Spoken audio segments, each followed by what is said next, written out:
to Gloucester's Current Conversations podcast. I'm Savannah Haugdahl, Gloucester's Public Communications Media Specialist, and I'm your host today. But really, you kind of get two hosts because our person that we are interviewing today is Quinton Sheppard, who is the Director of Community Engagement and Public Information, and you've heard him on regularly as a host before. So welcome, Quinton. Thank you, Savannah. It's neat to be on this side of things. Yeah.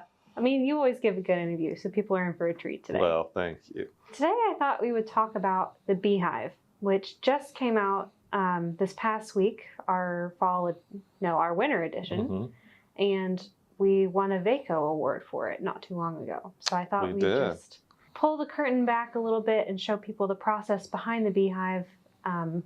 It's been kind of a long-standing institution here, so there's a lot to talk about. It is. Can you talk about when the Beehive got started and what its purpose was when we were first rolling it out as a county? So the Beehive has been around actually since the 1980s, I believe. So it's been quite a long time. It was started by our previous director, Christy Lewis, as an effort to really try to get the news of the county and community events directly into the hands of our residents. So it started out for many years being direct mailed as a newspaper insert to all postal holders in the county. And I'm sure we'll get into this in a little more detail, but as time went on, we found that there was a need to kind of change things up a little bit. So that's when we moved to how you see the Beehive currently. And I know that you haven't worked for the county too long, but you've lived in Gloucester all your life. So do you remember the Beehive of the 80s? It was probably before I really started tuning into things, but I definitely remember what the Beehive looked like, 15, 20 years ago, and how it's evolved since then. So what was it like? So it was similar content to what we have now. It was very focused on a lot of the programs that the county departments are offering, very heavy with parks and rec activities, library activities, but it just looked different because it was printed on a newspaper press, and it was almost like an insert you would pull out of your Gazette Journal or Daily Press newspaper. But it still went to the folks who didn't get the paper. Correct. It went to every single resident that had a mailing address in the county. So then when you joined here and you had a job that was similar to mine, it became your responsibility, right? Correct. Yes. So I started doing the Beehives back in 2019 and changed the format around just a little bit to make it more reflective of like a news style publication. My background is like yours is in journalism, so wanted it to kind of reflect what people would think they would see when they pull open a newspaper. So we changed it to mainly have like headlines of very important news, county news on the front versus just a standard cover page. Yeah, and I think that definitely helps pull people in and know kind of what to look for. True. What was the process like for you when you put it together? How long did it take? What kind of software did you use? What was it like? So I would usually start on it about a month before it would get sent to the printer.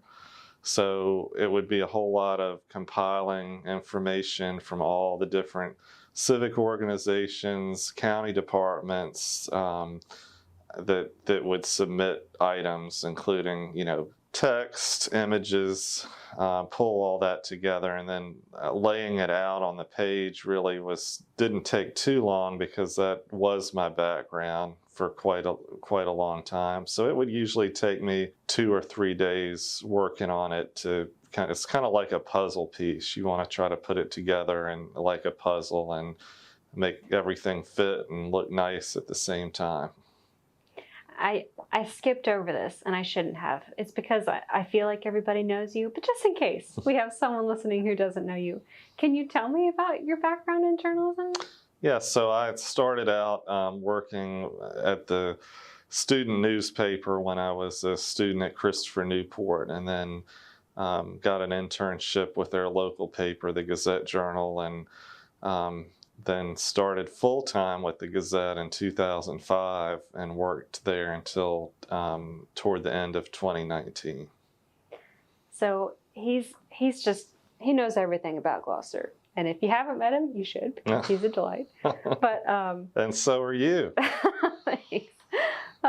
So layout was part of your job, even as you were writing articles and taking photos. Yeah, kind of at a small community paper. It's kind of a bunch of different jobs put on to one person. So you have to have, ability to do your own photography, writing, and then even page layout and design. It sure came in handy here. It did. It was a big help here. What started happening over the last few years? Because when I got here, you were ready with an idea to switch to a magazine. So what happened? So I always enjoy looking at magazines such as, Coastal Living and Southern Living, and just seeing the high quality of those magazines. So, I always thought that it might be a good idea to change the way the Beehive looked into more of a magazine style publication that you might be able to find sitting on people's coffee tables or doctor's office waiting rooms, that type of thing. We were finding that as time went on, a lot of people were seeing the Beehive newspaper come into their mailboxes and think that it was just a tabloid or some kind of sales publication. So we were seeing a lot of them being thrown into the trash because people just didn't understand really what it was. So the county was paying, quite a bit of money to not only print the Beehives, but also to get them out to every single resident. Direct mail is very expensive. So we knew that we could not direct mail magazines to everybody because that would probably triple the cost of what it was currently. So we actually found out that we could save money by printing a limited number of high quality magazines and have them placed at strategic locations up and down the county, and then focus pretty heavily on marketing it digitally. So people who didn't have access to internet or who chose to read the hard copy, they could still find the magazine editions easily at a location fairly close to their home. I think that's a pretty insightful look at what happened, because when I asked my parents about it, who've lived here, and they said, oh yeah, we typically just throw that out because we don't have any kids who are Parks and Rec age anymore. Mm-hmm. So it's not useful to us. And I was like, I don't think that's all that's in there. No, it's a lot of, it's a really good way to keep up with what your county government's doing for you. Important deadlines that we all need to know, such as the election and a lot of other things that county departments are taking part in. Yeah, so I'm a little bit more involved now with the layout. So I get very acquainted with what's in there, just trying to line everything up and make sure it's all exactly square. Yes. And I know that, animal control usually has important news for pet owners. Mm-hmm. And we've all the time got stuff for tax payments, and there was a good spread about mosquito control in the last. Correct. Or mm-hmm. the summer one. Mm-hmm. I get them mixed up. But so it's not just for people who have kids who want to do That's right. sports. And we know it. Nobody wants to read about taxes and when their tax bills are due, but it's just a reminder, that that's coming up, and that and you can learn easy ways to pay for those taxes so you don't have to come into the office, and just a lot of helpful information. Yeah, and we try to keep different relevant information in there, so it's not always the same departments. Like That's right. this time, we had a bit of an explainer from the utilities department about new water meters that are going to be coming to everyone's neighborhoods. And I imagine we'll probably have quite a bit more information on that coming up. Probably even have a future podcast episode talking about those changes. I can foresee it, I'm sure. So let's talk about the VACO award. Could you explain for people who aren't in the local government world what VACO is? So VACO stands for the Virginia Association of Counties. So we as a county are a member of that statewide organization. And then there's also a national organization, which is NACO, or National Association of County Organizations. So VACO, both organizations offer achievement awards. The VACO award, or the Virginia award, is very competitive, very difficult to receive. Oftentimes we as a county put in, multiple nominations for things that different departments are doing, and it's rare that we get an award because they are just so competitive, and we're competing against so many larger municipalities that have department sizes and personnel, triple or quadruple what we have, and just have a lot more resources. But we did nominate the new Beehive format, the new magazine issue, for a VACO award, and received word a couple months ago that we had received that award. So that was a very pleasant surprise, and a lot of that's due to your efforts, Savannah, and the great job that you're doing in layout and design of our new high-quality glossy magazine. Well, I enjoy my part of it, but it's definitely a team effort. The library turns in their own section pre-made. Parks and Rec brings their section in pre-made. It's really just a departments and the nonprofits that help put together. But this is not the first time our department has won one, though, right? It's the first time since I have been on with the department, but I believe we did win quite a few awards over the years for other various initiatives. What about this podcast? The podcast actually won a NACO award, so National Association of Counties award, back in, I believe it was 2020 or 2021. So we feel very honored about that as well. Quinton Sheppard pulling in awards left and right. All thanks to everybody else. All right. So why do you think they picked ours? I looked at the stats, and it says that there were 45 winners this time of 145 submissions. And so these submissions covered everything from solutions to housing problems to emergency services. Why would they choose the Beehive? Well, one of the major categories is communication, and ways that local governments can find innovative ways to communicate with their constituents. And I think we were able to do that with the Beehive magazine while also saving our taxpayers quite a bit of money. So we're not only saving on printing costs, because instead of printing 10 or 15,000 issues to direct mail to everyone, we're printing now roughly about 750 copies, and we're saving thousands of dollars on the direct mailings.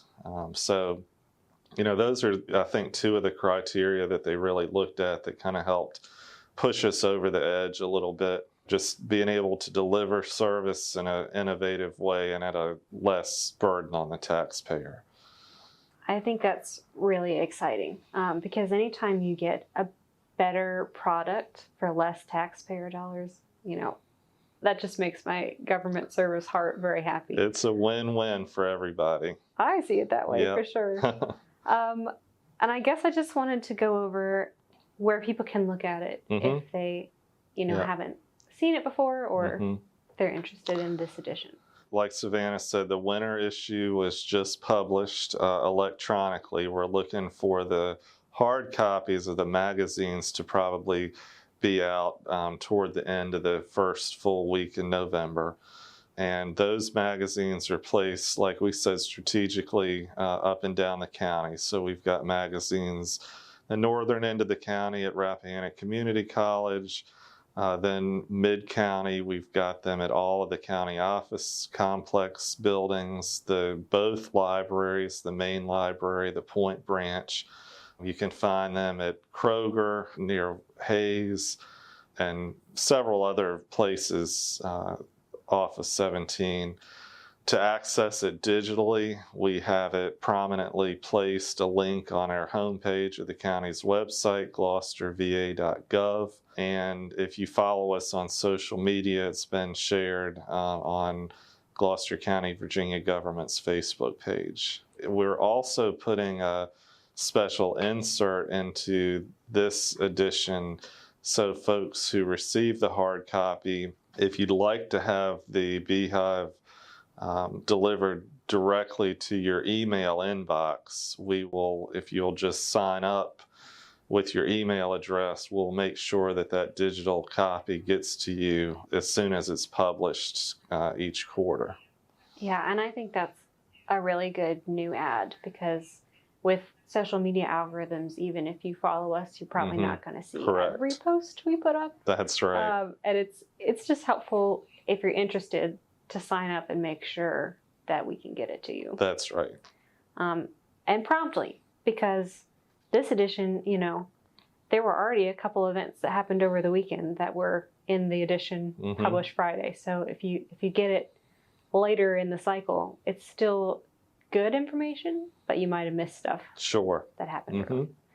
Did we miss anything that I should be talking about? I can't think of anything, but I just do have to thank you again, Savannah, for all the hard work that you put into it. It's not an easy task putting it together, and I know it takes quite a bit of time, but the final product is very appealing and attractive. Thankfully, we've received nothing but positive feedback from our residents. I know some people are disappointed that it's not delivered straight to their mailboxes, but I think once they see the final, or once they receive their copy, they're pleasantly surprised at the quality of it now.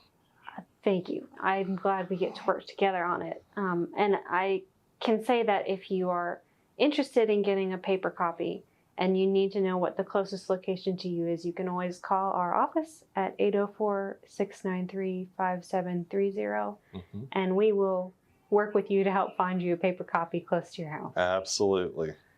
Thank you, Quinton. It was great to talk to you. And y'all should all go read the Beehive. It would make us very happy. Absolutely. Thank you, Savannah.